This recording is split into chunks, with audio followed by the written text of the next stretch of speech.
Hace 13 días iniciamos este nuevo periodo que le hemos llamado Nueva Normalidad, que se caracteriza por identificar el riesgo de COVID, el riesgo de transmisión para cada estado, para cada entidad federativa. Y utilizamos el sistema del semáforo, el semáforo COVID, que identifica distintas características que hacen visualizar la importancia de la prevención de la transmisión, es decir, del contagio en las distintas entidades federativas, de acuerdo a su nivel de transmisión del virus, la saturación posible de los hospitales, así como la tendencia de ocupación y de ocurrencia de casos. La siguiente. Este es todavía, hasta mañana, hoy y mañana, la condición del semáforo de riesgo COVID que se definió la semana pasada y que se estará definiendo cada semana. Independientemente de lo que presentamos ayer viernes, ese empezará a entrar en vigor el lunes próximo, el lunes 15 de junio, pero sábado y domingo estamos todavía en esta circunstancia. La siguiente. A nivel internacional, 7.553.000 personas han tenido COVID desde que empezó la epidemia a inicios de enero de este año.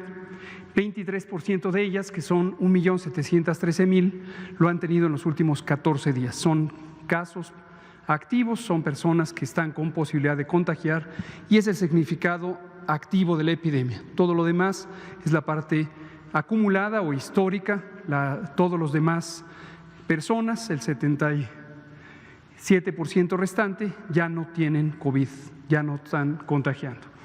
5.6 es la tasa de letalidad global y seguimos viendo la tendencia que será seguramente durante varias semanas más, en la que la región de América es la predominante en los países o regiones del mundo respecto a la enfermedad activa. Europa, por su parte, va cada vez más a la baja en la medida en que las epidemias en los países europeos están ya en una fase de control muy importante.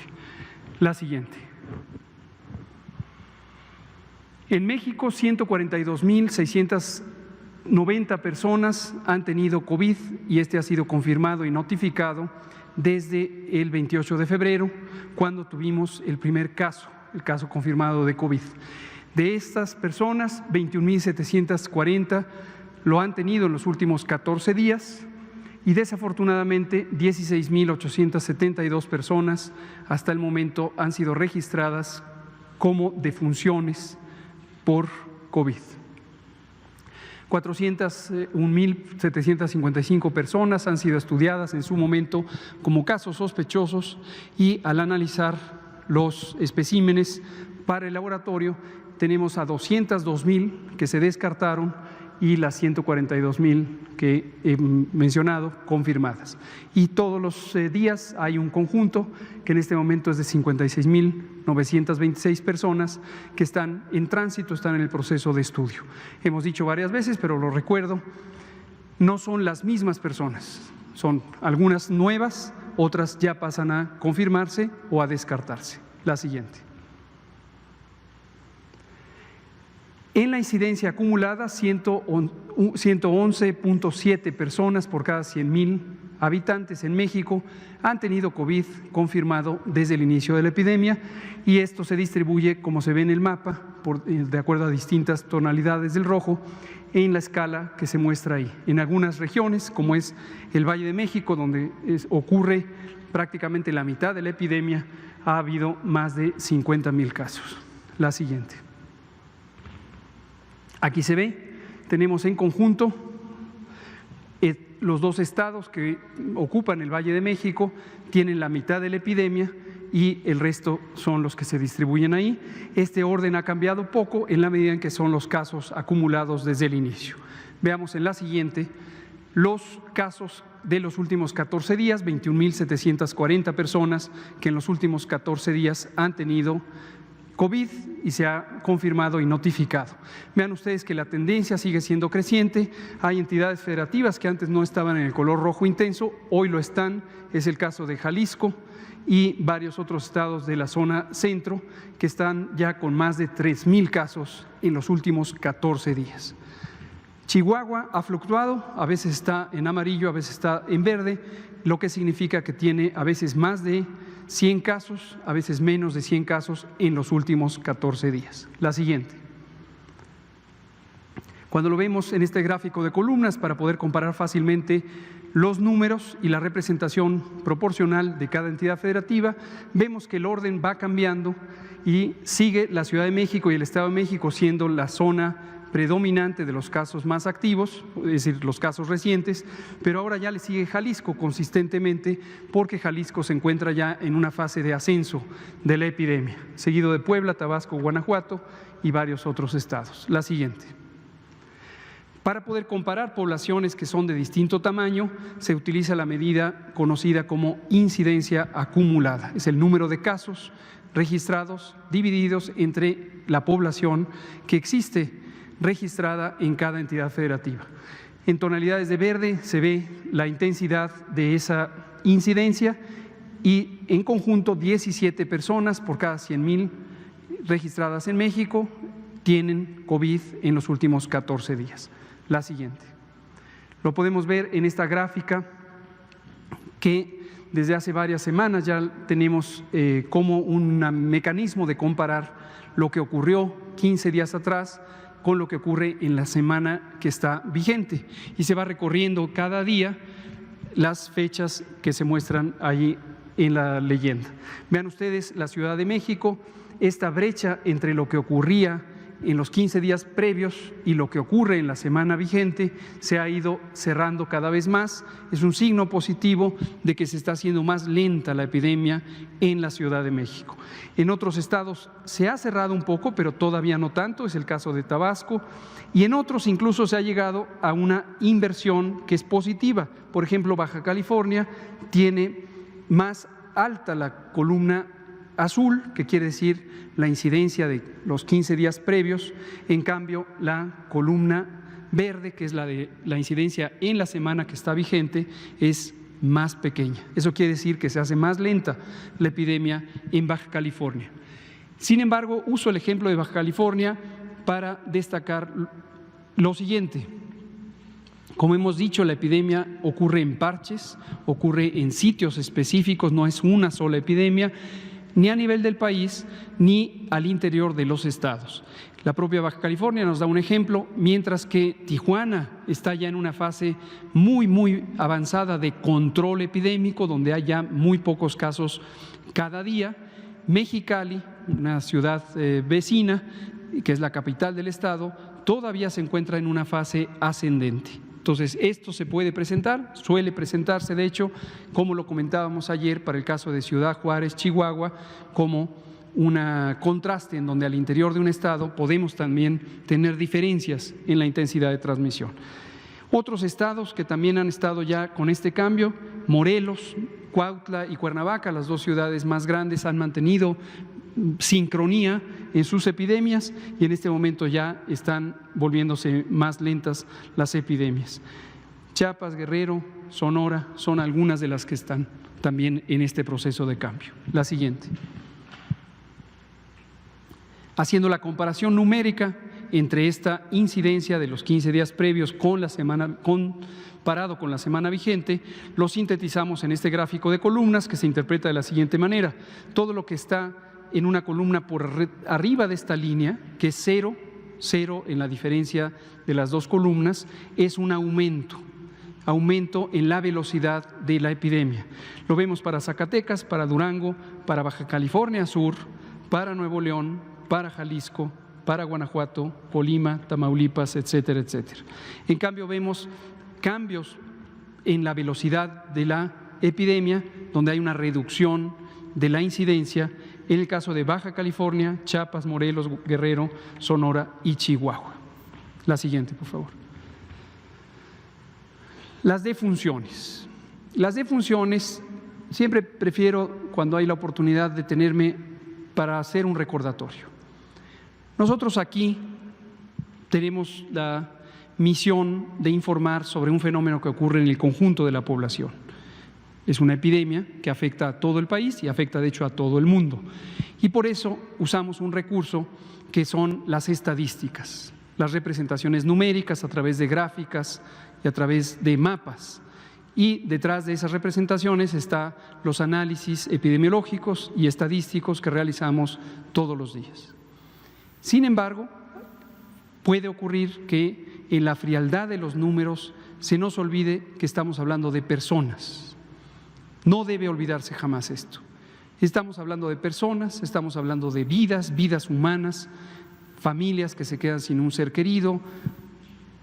En general, el país pierde a todos y cada uno de estas personas. Entonces, siempre hay que mantener eso en mente, expresar un sentimiento o sentir, percibir una apreciación con todo respeto para las familias que han perdido un ser querido. Eso lo vamos a estar recordando y pido que siempre lo tengamos en mente, aunque estemos en un modo de presentación de datos, no olvidemos que son vidas humanas. Lo que vemos en la mortalidad son varias señales que son importantes de recordar. Vemos aquí que el crecimiento en el número de muertes registradas día con día corresponde con la velocidad de cambio de la propia epidemia. Como lo veremos en dos diapositivas siguientes, veremos los casos confirmados y los casos sospechosos y veremos que esta inclinación en la ocurrencia de las defunciones es proporcional a la que ocurre con los casos. Recordemos que en este tipo de representaciones llamadas curvas epidémicas, lo que se ve aquí es la progresión del tiempo desde el 18 de marzo, cuando tuvimos la primera lamentable defunción en el país, y lo que se ve aquí en la altura de las columnas es el número de eventos, en este caso defunciones que ocurren por día.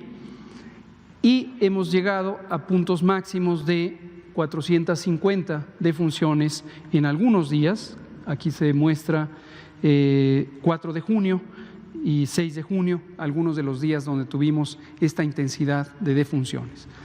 La otra señal que podemos ver es cómo desde esta fecha, que es el 17 de mayo, a mitades de mayo, tuvimos ya una disminución en la velocidad de cambio de las defunciones. Esto es un aspecto positivo.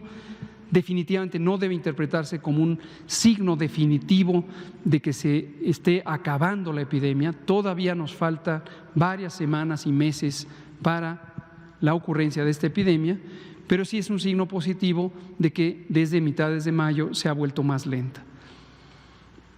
Lo último que quiero comentar, para que siempre lo tengamos presente, es cómo las defunciones, en este caso etiquetadas como sospechosas, que son aquellas que están en el proceso de confirmación por laboratorio, se encuentran dispersas. Están mayormente en los últimos 20 o 21 días, pero también tenemos otras que provienen de fechas anteriores. Y estos son rezagos, retrasos en la notificación o el proceso de confirmación del resultado por laboratorio que provienen de distintos lugares de toda la República, de todos los 753 hospitales COVID designados. Y es importante que en la medida en que los sistemas locales de salud y también las instituciones nacionales de salud hagan más eficiente este proceso, pues vamos a tener desde luego una estadística más útil. La siguiente, por favor. Aquí lo vemos por entidad federativa, precisamente con el propósito de mostrar esta representación relativa de la mortalidad, tan solo por el número en las distintas entidades federativas, pero se incluye también los datos que pudieran estar todavía en proceso. La siguiente. Aquí vemos lo que decíamos, los casos confirmados y los casos sospechosos. Esta curva va creciendo a esta velocidad. Y tenemos aquí los casos que están todavía en el proceso de confirmación. En la medida en que estos casos se confirman, se pintan de rojo y el tiempo sigue representándose conforme avanza esta gráfica, se hace más larga y entonces aquí va apareciendo esta misma zona amarilla de los casos que están todavía en proceso. Esta gráfica empezó el 15 de febrero y tenemos aquí registrado los primeros casos, no se ven porque son muy pequeñitos, de cuando empezó la epidemia. El primero fue el 28 de febrero, no se ve, pero está ahí representado. La siguiente. Y aquí por entidad federativa, y recordamos también este fenómeno del rezago. En algunos lugares la curva roja es muy grande y proporcionalmente la columna amarilla. En otros, y esto ya llevamos varios días así, vemos que la parte amarilla es incluso mayor que la parte roja. Esto lo que habla es de un proceso incompleto de vigilancia epidemiológica. En este caso es Nuevo León y Coahuila los que consistentemente durante toda la semana están teniendo un faltante del proceso de confirmación. La siguiente. Y en nuestra curva acumulada lo que se ve es que se van sumando los casos y siempre la representamos de esta manera para poder identificar cómo la trayectoria de la epidemia sigue en ascenso. ¿En qué momento vamos a ver que la epidemia empieza a reducir hasta llegar al punto en donde ya no haya casos? Situación que todavía es distante, todavía nos faltan varias semanas para llegar a ese punto. Es cuando esta curva se incline y termine siendo plana, horizontal, completamente horizontal. Eso querrá decir que ya no hay nuevos casos cada día. Hoy tenemos un incremento de 2.5%, es la cifra más baja que hemos tenido ya desde hace varias semanas. Tomémosla con reserva porque en fin de semana suele hacerse más lento el proceso de notificación. Entonces, pero es 2.5. Ahora, a pesar de que es la cifra más baja, el número diario de casos es indiscutiblemente el más alto, el más grande desde que empezó la epidemia. ¿Por qué razón? Porque este es el porcentaje de un número mucho más grande. Entonces, esto es lo que ocurre con las epidemias de enfermedades infecciosas y tienen este comportamiento que se llama crecimiento exponencial o crecimiento geométrico. La siguiente. La ocupación hospitalaria, tenemos un buen registro, aquí sí hemos tenido muy buena respuesta de todas las entidades federativas y de las instituciones nacionales con el registro de la ocupación de los hospitales designados COVID, que son 798 y 97% de ellos están informando.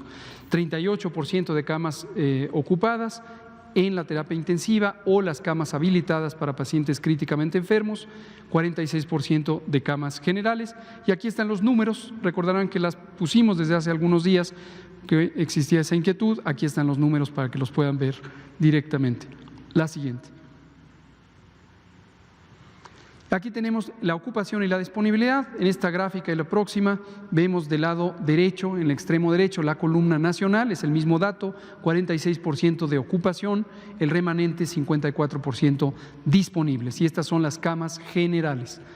Si lo vemos por entidad federativa, empezamos por la Ciudad de México, 77%, sigue 75, 58, 56 y así sucesivamente. Ha variado poco, hoy disminuyó un punto porcentual la ocupación en la Ciudad de México, pero todavía hay que ver si la tendencia se mantiene. Recordar que en la Ciudad de México y el Estado de México, en la zona conurbada del Valle, ya tenemos varios días que se mantiene de poco cambio, con poco cambio, la ocupación hospitalaria. No sube, afortunadamente no se están ocupando más y más y más, lo que habla de la estabilización de la epidemia, pero todavía no se ve un cambio hacia abajo, que es lo que esperamos ocurra próximamente. La siguiente y última. La ocupación para camas destinadas a personas críticamente enfermas, 38% a nivel nacional y si lo vemos por entidad federativa, 63 en Baja California, 62 en el Estado de México. La Ciudad de México es el tercer lugar, ya no es el primero en la ocupación de camas con ventilador. Le sigue Sonora, Guerrero, Puebla y los que se ven aquí en la gráfica. La siguiente. Por último, tenemos el número de hospitales designados COVID. Estos hospitales, recuerden que son designados para el tratamiento de personas con infección respiratoria aguda grave. No todos los pacientes que están hospitalizados tienen COVID, pero todos tienen infección respiratoria aguda grave, parcial o totalmente. Hay hospitales que completamente son designados a COVID y hay otros que conservan un área COVID específica y otra que es no COVID. Y vemos cómo hemos ido incrementando. Esto es también para recordar el proceso de reconversión hospitalaria. Recuerdan ustedes que cuando empezó la epidemia en México teníamos, aquí está 24 de abril, 645 hospitales, pero ya habíamos iniciado el proceso del diseño de la reconversión en el mes de marzo y la fuimos ejecutando conforme se fue necesitando. Afortunadamente, excepto un angustioso fin de semana que tuvimos hace 2 semanas, tres ya, en Acapulco, en donde sí tuvimos los hospitales al límite, completamente al límite por algunas horas, excepto esto, en ningún otro caso hemos tenido la situación de no poder atender a personas porque los hospitales estén completamente llenos.